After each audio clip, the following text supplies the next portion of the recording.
Hello and welcome. My name is Ashley Brundage. I'm the Senior VP of Community Impact here at United Way of Dallas. On behalf of your co-hosts, the Dallas Regional Chamber, the Commit Partnership, and United Way, I would like to thank you for joining us in the first of 3 sessions on why nonprofits can and should advocate. Our community has an important Dallas ISD school bond election on November 3rd, and voters must be registered by October 5th to vote in that election. So we're focusing today's session on how and why nonprofits should encourage their clients to register to vote and then get out the vote.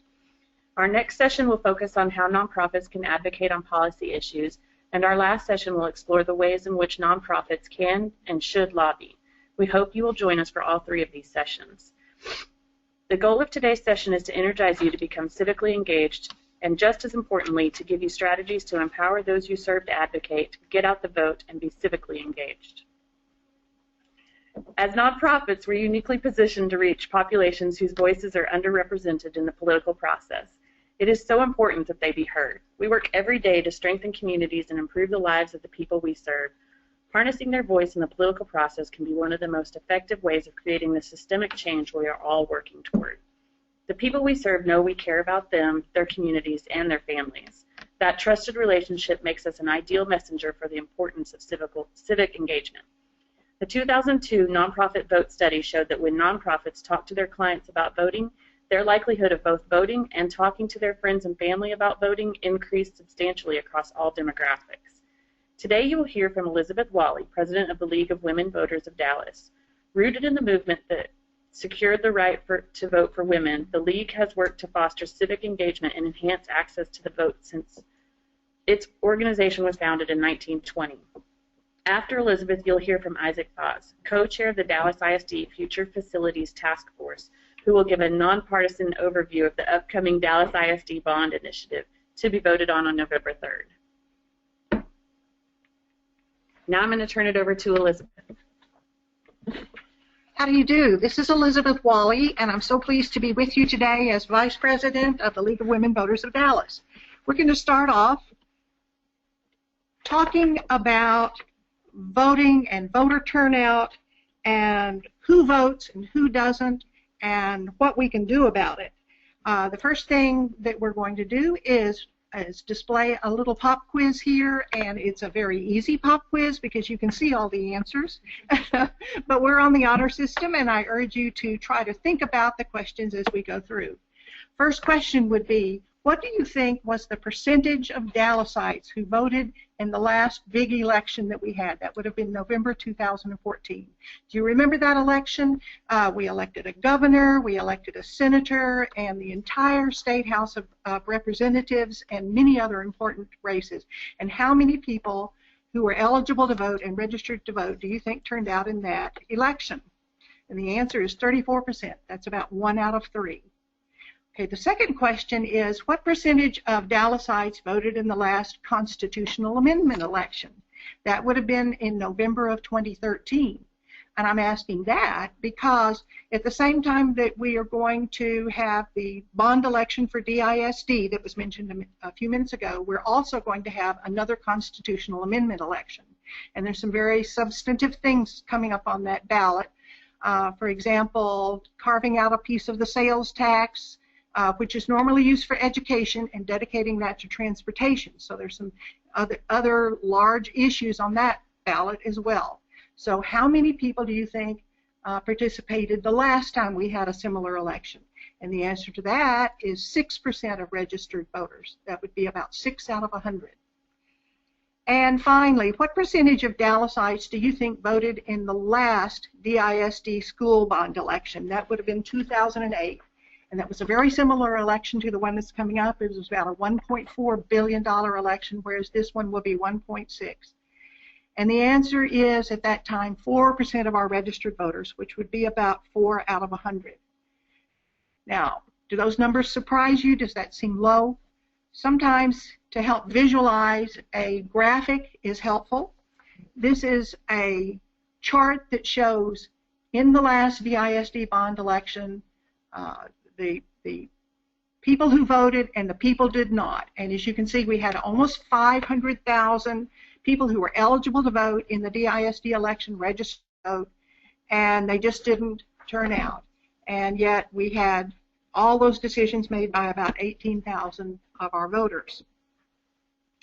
So let's look at a slightly larger picture. This is the entire state of Texas, people who are eligible to vote in the 2014 general election. And this was that big election that we mentioned just a minute ago, where we elected the governor and the senator and so forth. It was a very large ballot, very major election. A lot of effort went into that election.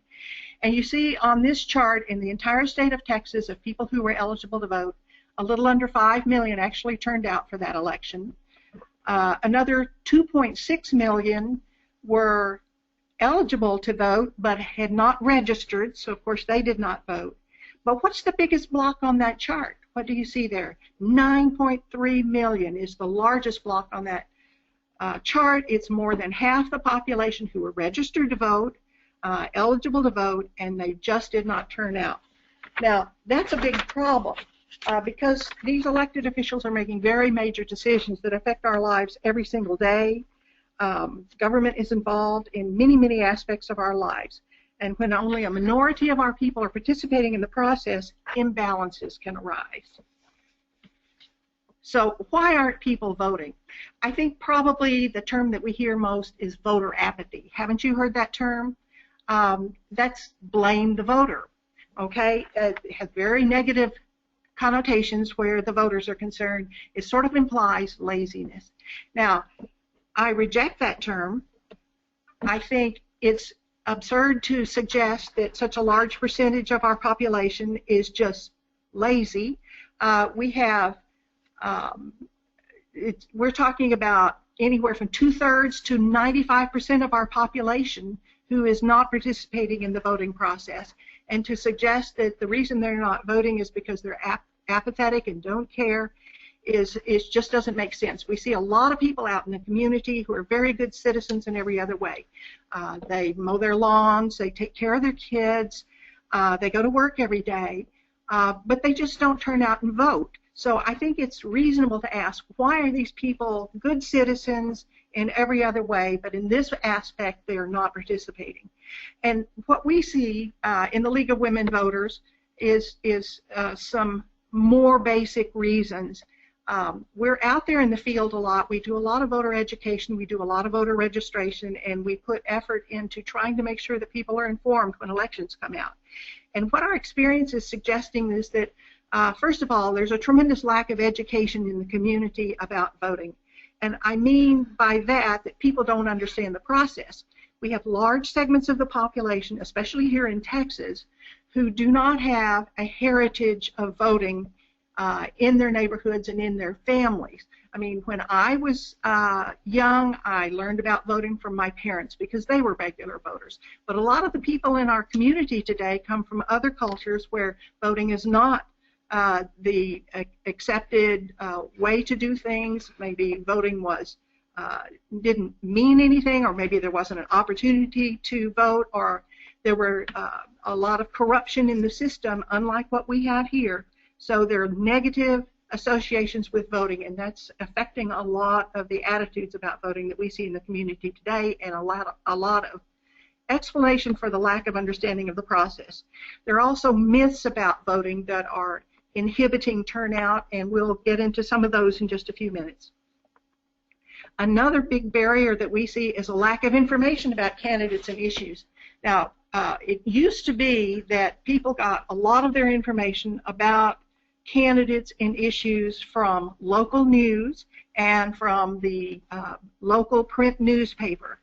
And as you know, those have to a pretty large degree been supplanted these days by cable television and national news services that are very competitive for market share, but not necessarily focused on substantive issues to local, and also by social media and the internet. So we don't have as ready access to in-depth information about candidates and issues as we once did. So when people say they don't know anything about the candidates and issues, they're telling the truth. I mean, it's not as easy to come by as it used to be. People say that they don't have time to vote, and I think when they say that, they don't mean I don't have time to go to the polls, because that's a pretty simple process. They mean they don't have time to research the candidates and issues. And that's also a true statement, because we're terribly busy these days, especially when the information is not as easy to come by. I believe that they're telling the truth. A lot of our voting population is very cynical these days about voting, and there are reasons for that. It's especially with the young people. And you know, you've heard them say that, you know, my vote doesn't count, or all the politicians are corrupt, or, you know, the system doesn't work. Very cynical comments like that, and there are reasons for that, and we'll get into them in just a few minutes. There are also eligibility issues that are impeding people's motivation to vote, especially in this community in Texas, where we have a lot of people who are immigrants and they're undocumented. And so people who are eligible to vote but may have family members or friends who are not documented are sometimes very reluctant to step forward in any sense where government or civic engagement is concerned, because they want to keep a low profile and avoid bringing any unwanted attention to people in their circle. So these are some of the reasons that we see why people aren't voting. Let's dig a little deeper and look at specifically who in our community is voting and who is not. One thing that's kind of helpful to see is the pattern of voter turnout in Dallas County. And this was the 2014 general election, which was just about as good as it gets where turnout is concerned. On this chart, this is a chart of voter turnout in Dallas County. And the darker the colors are, the lower the turnout. And the lighter the colors are, the higher the turnout. Okay, and this is a typical pattern. You'll see this in every election. The areas where the turnout is high is in the north and in the south. You see the lowest turnout in the west and in the east, especially the southeast. And so that this tells you what parts of the community are voting, and this is the pattern that repeats over and over again. Let's look at turnout for the Dallas City Council election that we just had in May. That was a very lively election, lots of publicity in the Dallas Morning News and so forth about it. And these are the turnouts that you saw in the different races on that ballot. Now, none of the candidates were able to stimulate a good turnout. I mean, the best turnout we had was at 14%, and frankly, I think that's appalling. But you see where the turnout was relatively better and relatively poorer, like District 5 and District 6 had the lowest turnout in that election, and here we're talking about Pleasant Grove and West Dallas, okay? And then the two districts with the highest turnout were District 9 and District 10, which is the area around White Rock Lake and Lake Highlands, more affluent areas. So here we're seeing a pattern again where turnout is definitely a pattern. Okay, now we're going to look at another aspect, which is voter turnout by age. We do not have statistics on voter turnout by age for Dallas County, so I'm going to look at some statewide information. The chart that you see on the left is the percentage of eligible young people who voted in the last three big elections by state. We have the states listed on here with high Latino population, so they'll be similar to Texas in that respect. You see the red line on that chart is Texas turnout. That's Texas voter turnout among young people. And it's pretty apparent on here that we are lagging the rest of the country. Now, it's fairly typical for young people not to vote at the same rate that older people do. But in Texas, the difference is exaggerated. Our young people are not turning out similarly to young people in other states, even when you take into account that we have a large population with recent immigrant background. One thing, it's kind of an anomaly, but I think it's interesting. You see the line on the top there, that purple line that goes way up in 2012? That's Colorado. Okay, does anybody remember what happened in Colorado in 2012? Okay, something got people's attention there. Something motivated the young people. That was the marijuana referendum in 2012. See what a difference that made? Okay, the other box on this page is on the right side, and this is stratification of voters by age in Texas for the same 3 elections. So this is Texas population, and you can see, as you would probably expect, that there's quite a large difference, that older voters are turning out much better than the younger voters. Now, the same patterns would hold true in Dallas County as whole for the state as a whole.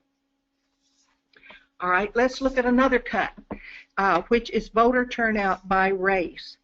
On this page, on the left side, you see a chart of Texas turnout as a percentage of the citizen voting age population in 2008, 10, and 12, the big elections, stratified by race. The blue bars is Anglo voters, the green bars are black voters, the yellow are Hispanic, and the red is Asian. And you can see there's a great big difference between the turnout rates for the different races. Now, nationally, the group that has the lowest turnout rate tends to be the Asian voters, although that may be changing. We're seeing some trends there. But they don't get as much attention because it's a very much smaller percentage of the population, at least as of today. But the population that is getting a lot of attention is the Latino voters, because that is a very significant portion of the population, and yet we see participation rates are very, very low. The other chart on this page, on the right side, shows Hispanic turnout in selected states. This is comparing turnout in Texas for Latino voters compared to other states with high Latino populations to see how our participation rates compare. The last set of bars over there is for Texas. And once again, you'll see that although Texas is very large, we have, Texas and California have the largest populations, Latino populations. Our Latino voters, potential voters, are not turning out at the same rate as they are in other states. So why is that? I mean, if turnout is better in other states, why can't we do it too, is the question that I have. Okay, we're going to look at another aspect, which is voter turnout by education. There's a strong correlation between voter participation and education level. As you can see here, from people with less educational attainment compared to college graduates, there's more than 100% difference in the turnout rates. We'll look at another aspect, which is voter turnout by income level. And this is another aspect that's very well documented, that there's a strong correlation, again, between income level and tendency to vote. You can see that in this chart, and I think national figures will support it as well. Again, this is going to be one of those areas where Texas tends to lag the rest of the country. Okay, so who votes and who doesn't vote? We can say that well-educated people vote more often. Wealthier people are more likely to vote. There's a higher turnout for older people, and there's a higher turnout for black and white races. And in summary, the lowest turnout is among less educated, lower income, the young, Latinos, and Asians. Now, my guess is, as nonprofit organizations, we're talking about a whole lot of the people that you provide services to in that group of low propensity voters. And is there any question that it matters? I mean, considering the kind of decisions that are made by elected officials. Let's look at it a different way. In Dallas County, for this election that's coming up, where we're going to vote on school bonds and also on the constitutional amendments, in Dallas County, there are going to be about 1 million people who are eligible to vote and registered vote, but if history is any guide, and it usually is, they're not going to turn out and vote. 1 million voters. Now that is a huge number. So what can we do about that? There are things that we can do. Now, the main message I want to say is that we need to get on it. It needs to be intensive. It needs to be large scale, because things are not getting better. Things are getting, in terms of voter turnout, they're getting worse. And when we have turnout rates like we've seen, we're laying ourselves open to small factions of special interests seizing control of an election and putting policies in place that may not be what the community as a whole is really looking for because of poor participation. They have a lot of power, the elected officials do. So I think it's our message is that it's an urgent situation. We need to get on board and do what we can. And there are things that you can do. I'm going to talk about 4 different types of things that you can do with your organizations to help with this process. We discuss the election with your clients and be prepared to address their concerns. Be prepared with election materials and information. Reach out to inform and motivate. If you can, offer transportation. Okay, the first set of things that you can do is discussions with your clients and being prepared to address their concerns. First of all, just simply ask your clients to vote. We've seen it over and over again in surveys where people who are low propensity voters in neighborhoods where people do not participate tell us that they have never been contacted by a candidate, that they've received no literature in the mail, and that makes perfect sense, because typically campaigns and candidates for elected office will contact people who are already regular voters or people who are in neighborhoods where the voter turnout is likely to be high. They're not going to spend money trying to recruit voters from among populations where there's a low propensity to vote. But people who, when they are contacted, appreciate it. A lot of times people are grateful just to be told that their vote counts, that it's important, that they have a right to have a voice in what happens. So just simply broach the topic with your clients. Another thing is you need to practice articulating the reasons to vote. Those of us who are regular voters, and I assume that's the people also on this webinar, tend to have a strong sense of that it's important to vote, and we know why it's important to vote, but we very seldom articulate it. So when it comes time to talk to a person who sees things differently, we don't have the words. And so simply thinking through yourself exactly why it is that it's important to vote and practice articulating it can be tremendously important. We have, with the League of Women Voters, a little prompt sheet called Reasons to Vote, and it's there on our website. It's got a list of things. They're sort of sound bites. They're almost like little radio commercials, little public service announcements, and they won't enable you to carry on a comprehensive conversation, but they may stimulate your thought processes and give you some ideas. So there's a source of information if you find that helpful.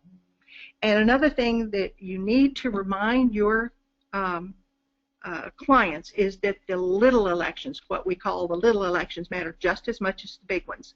This one that's coming up in November would be a little election because we don't have anybody running for president. We don't have the big partisan campaigns. So turnout is likely to be low, and yet the issues are enormous. So you set your focus on communicating about all the elections, not just the big partisan elections.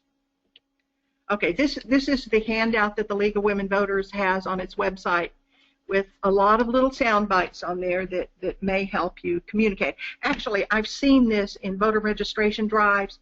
The registrar hands a sheet with these items on it to somebody who says they're not interested in voting and say, you know, don't leave until you read through this sheet. And usually at the end of that, the voter will say, well, okay, after all, I'll register to vote. So you can use it that way if it would be helpful. All right.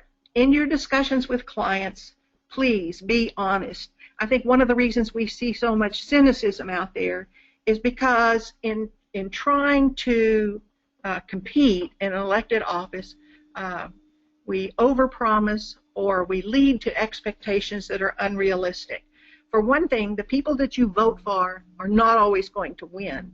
And people need to understand that it's the majority vote will win, but that's not a reason to stop voting. It's a matter of loyalty, for one thing, to your cause and to the issues that you believe in. You need to keep participating, and you'll learn that over time you're going to win some. You'll lose some, but you'll also win some. And the important thing is that you need to stay in the process. You need to stay in the game. Another thing that probably leads to a lot of cynicism is not understanding that big changes take time. For example, in the school bond election that's coming up, you know, people who expect to see new facilities and new equipment and so forth in their schools immediately because they voted for this bond election may have a sense of disappointment because it's going to take years to get all these things accomplished. But people need to understand that going into it. The big things take time. And then finally, people, a lot of voters who are infrequent voters just feel like if they vote for the president that that's enough because he is the top of the food chain. And I think that's the way it is in some countries, and I think this tends to be a more common attitude for people with a heritage that's not from this country. But in this country, the president does not make unilateral decisions. It takes the president plus the Senate plus the House of Representatives to make anything of substance happen in Washington. So it's not enough just to vote for your choice for president. You need to vote for your representative, and you need to vote for your senator, and you need to vote for your state elected officials and for your county elected officials because they all genuinely have authority. All authority does not reside in the president. Here are some common misunderstandings that exist out there that actually do serve as barriers to voting. Once a felony sentence has been completely served, then that individual gets their voting rights back. And we find it's almost universal that people with felony sentences in their background do not understand this. And as a matter of fact, it's true in some states that once you've served, been convicted of a felony, you never can vote again in that state. But that's not the way it is here in Texas. And we have a large percentage of the population in some neighborhoods that have felony backgrounds. So make sure when you're dealing with the clients that you make it clear to them if they have completely served their time, that they're off paper, then they've got their voting rights back. Another common misconception is that you have to register every time you vote. I think we emphasize so much that people have to register to vote that we forget to tell them that it's a one-time thing. They don't have to re-register unless they move or change their name. So assure them if they say, oh, I can't vote because I forgot to register, if they have registered any time in the past and they're still living at the same address, then they're perfectly eligible to vote. And sadly, one of the reasons we hear people say they don't want to register to vote is because then they think they'll have to serve jury duty. Now, I'm not going to tell you what I think of that, but the truth of the matter is the jury pool comes from the Secretary of State and is comprised of people who have driver's licenses and Texas IDs as well as voter registrations.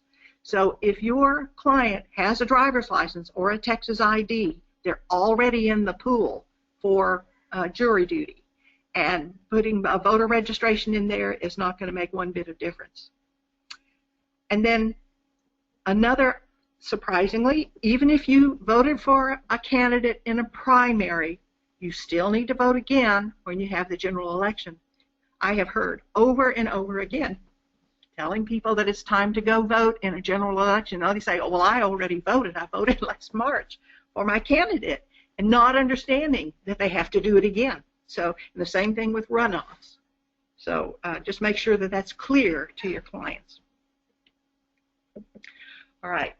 You can help a lot by keeping some materials on hand to deal with your clients in the way of voter registration application forms. It does not take a PhD to fill out a voter registration application form. It's a very, very simple form. The ones that we get from the county are postage paid mailers, and you can keep a little supply of those on hand where your clients come to the office and offer them. You can also keep vote by mail ballots applications, and you can get these supplies from the Dallas County Elections Department.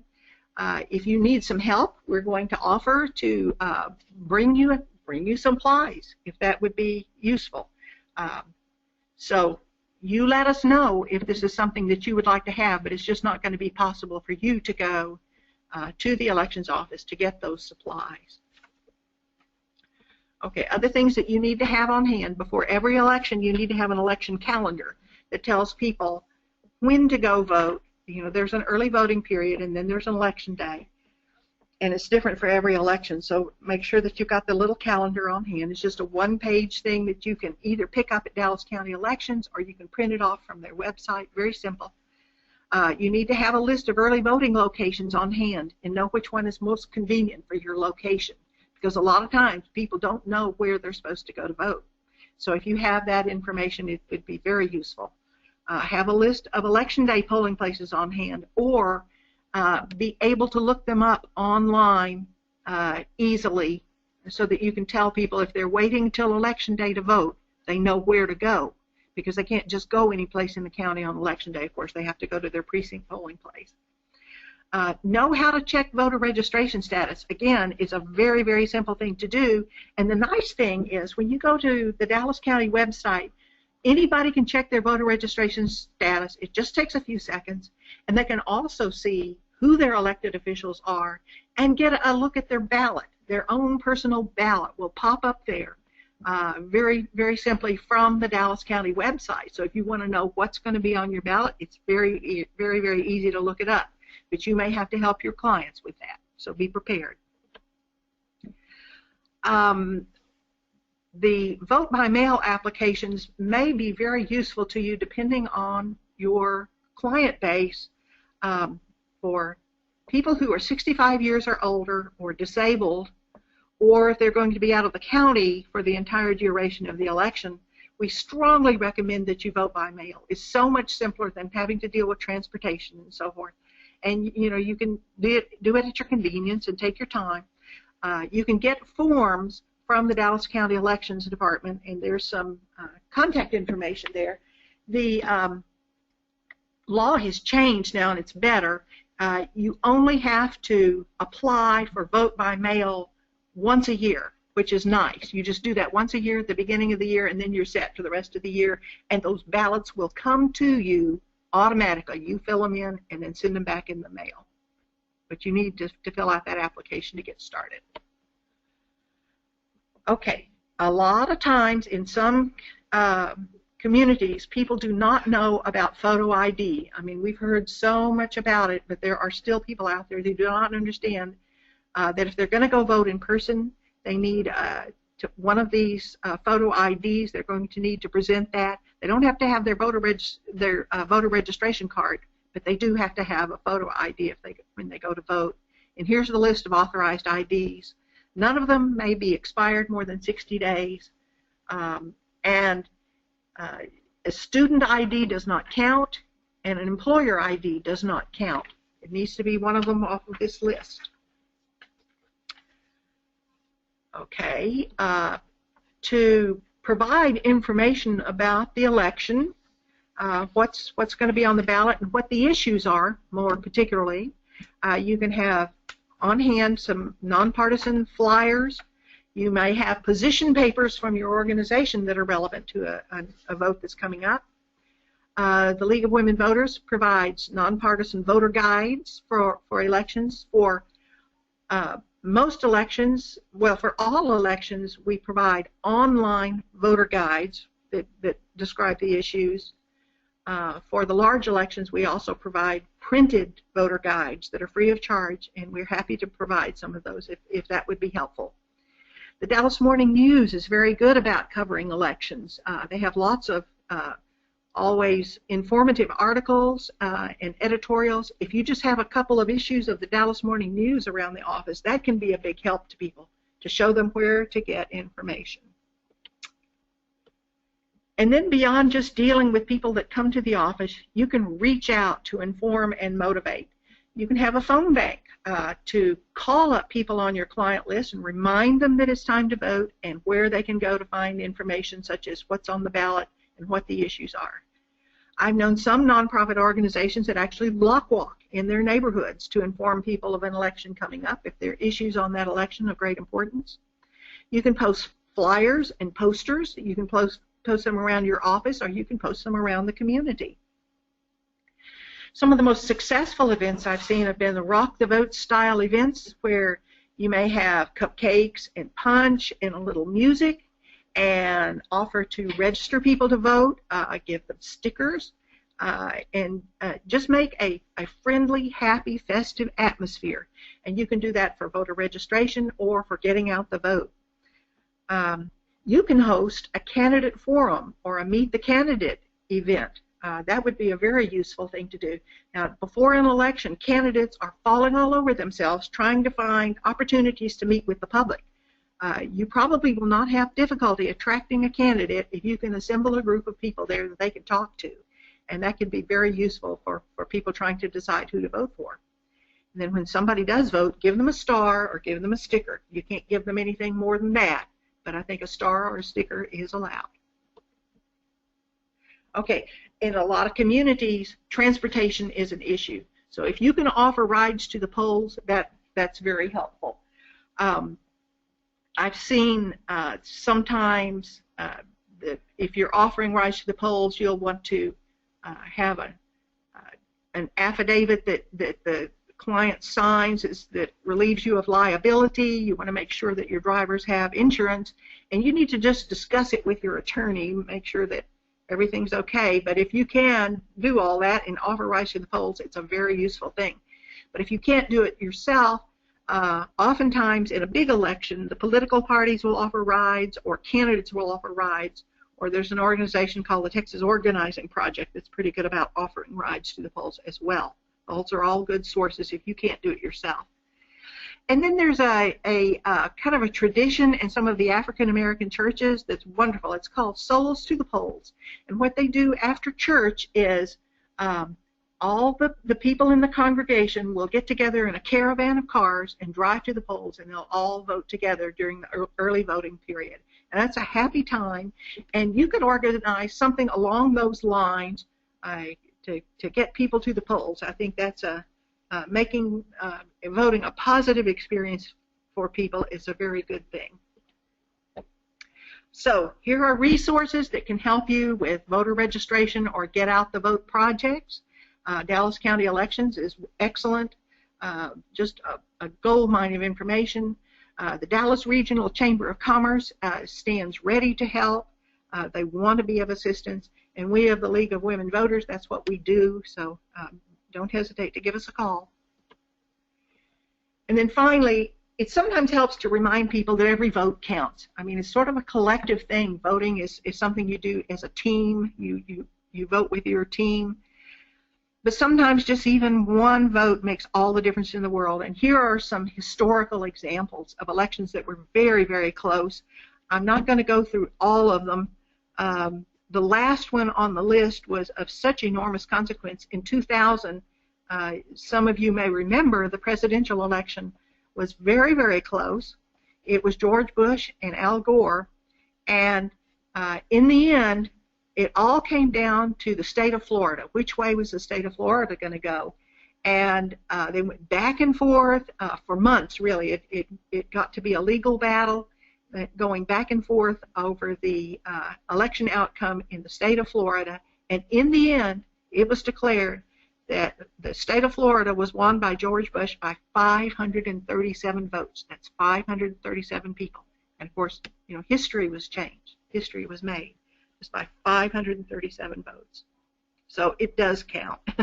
Your vote counts.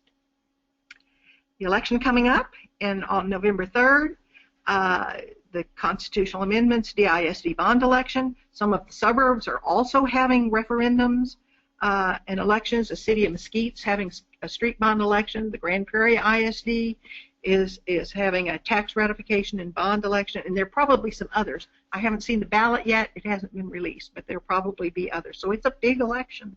We call it a small election because it's nonpartisan, but it is a big election.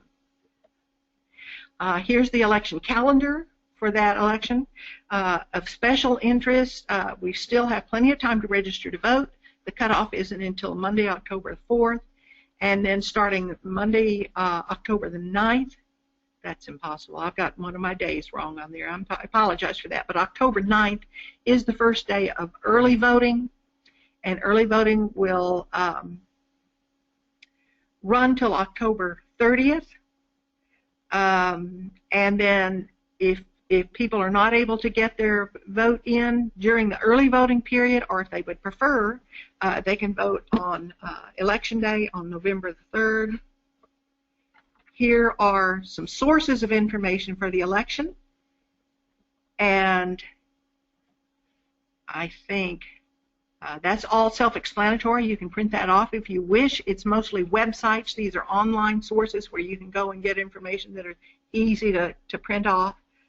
But again, if you need any more information, call us. You can call the regional chamber. You can call Dallas County, and all of us are eager to help. We want to be of assistance. And that concludes my remarks. If anybody has questions specifically about the information, you are invited. There's to record those questions on your, I don't know, your little control panel. There should be a little hot button for chat. If you click on that, you can record your question there in chat, and I will try to answer it for you. I think while we are doing that, I'm going to go ahead and transition to our next speaker, who is Isaac Faz with the Dallas County Community College District, and he was very much involved in putting together the Dallas ISD bond election, and it's a very important election. He's going to give you some information on it.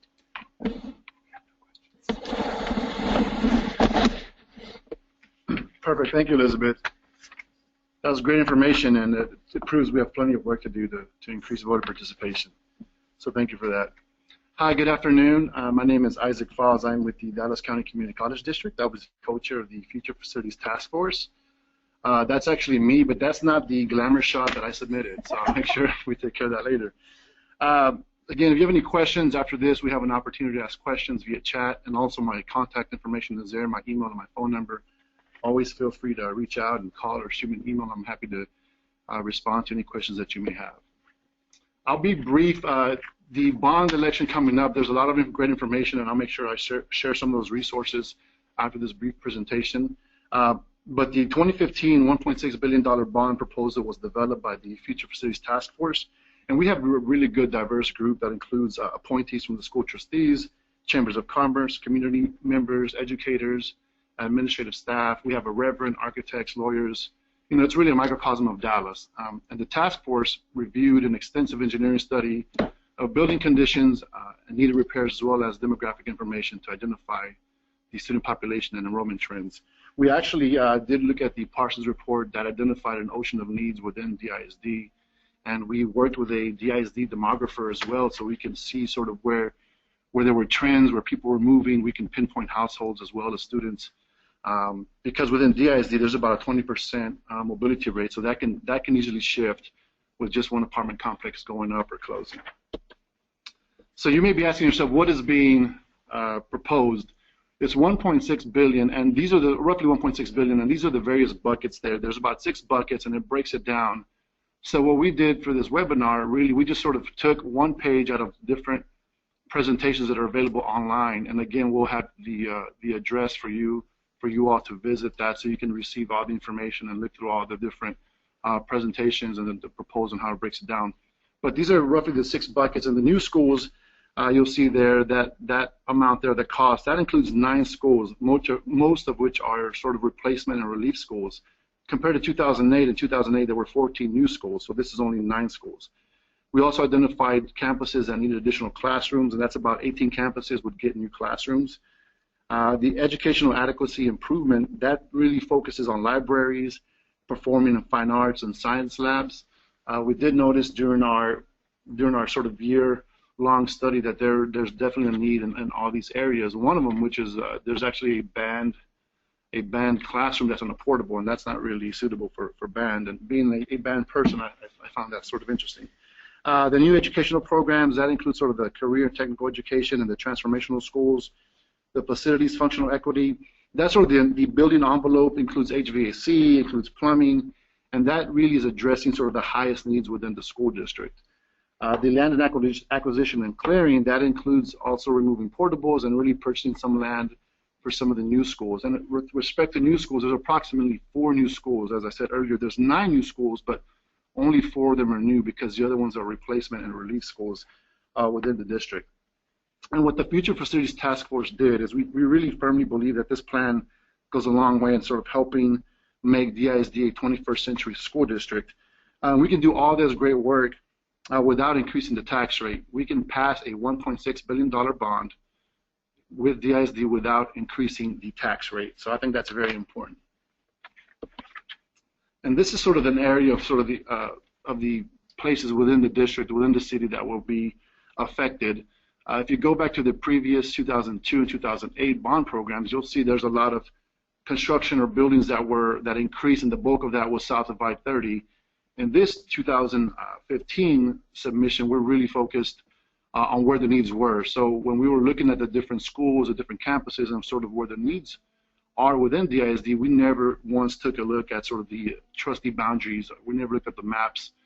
We just focused on the schools and the data that we had to make our decision, and then therefore being able to submit a plan that we felt really impacted DISD students and teachers and obviously communities and parents. The next page that you'll see is also another sort of one-pager of many pages, and this one really sort of shows some of the information that we were looking at. We took an approach where we looked at all the details with respect to feeder patterns, so we could look at, in this example, such as Bryan Adams High School, and then the schools that feed into Bryan Adams middle schools and elementary schools. And each of those sort of breaks down the information in terms of where are we at a capacity. Are there X amount of students over capacity? How many of these schools have portable classrooms? What we found out, there are schools, especially in some parts of the district, that had 24 portable classrooms and different modulars outside, and obviously that creates a safety issue. And also creates a sort of learning issue with respect to the students and having the right access to technology and information out there. But this is one page, again, that we looked at. It gives you the acreage, it gives you information, the classrooms, and we also looked at the sort of what they call the FCI, which is the Facility Condition Index, and that also gave us a good picture of what the facility looked like at each individual campus. And so just to break it down, so when you go and view this on the DSD website, and again, we'll have that information here towards the end. What this does is you'll see the different sort of proposals down below.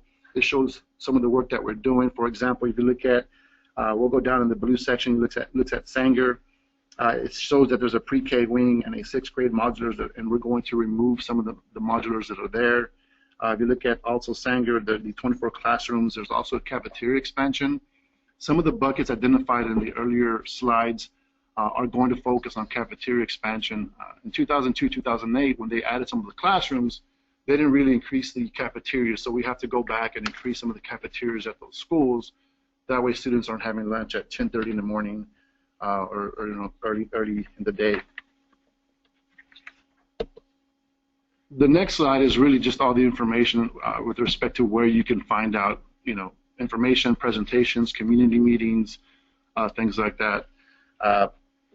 As Elizabeth alluded to earlier, voter turnout is very important. In the 2008 bond program, I believe there were only 4% of data sites that turned out to vote for that bond program, and we were fortunate that it passed. This year, we have another opportunity to really make a positive impact with the students and with the district on this $1.6 billion bond campaign. And when, again, I always reemphasize that we can do all of that without increasing the tax rate for the citizens of Dallas. And if you have any questions, please feel free to email me. Also, there's an opportunity right now. If you hit the chat button there on your screen, you can submit a question, and I think we'll wait a few seconds to see if anyone else has a question.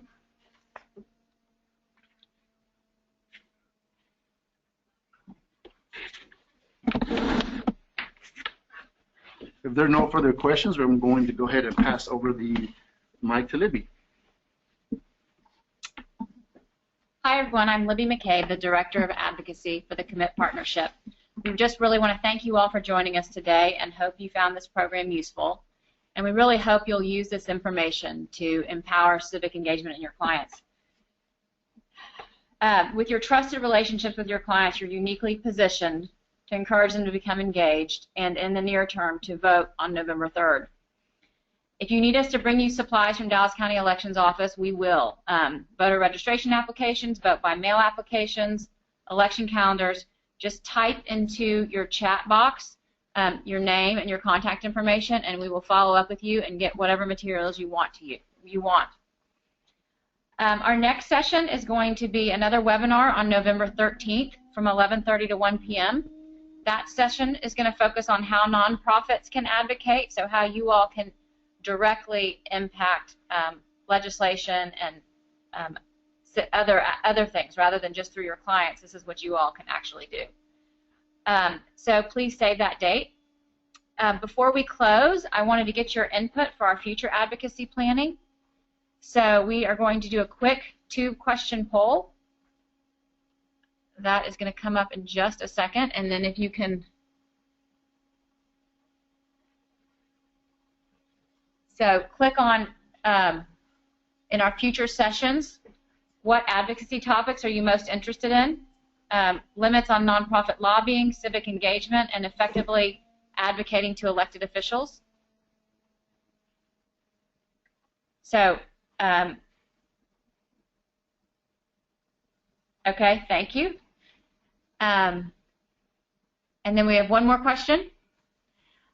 We just want to know whether or not you would prefer to do these sessions in a webinar or as an in-person event. So we'd love to get your feedback on that.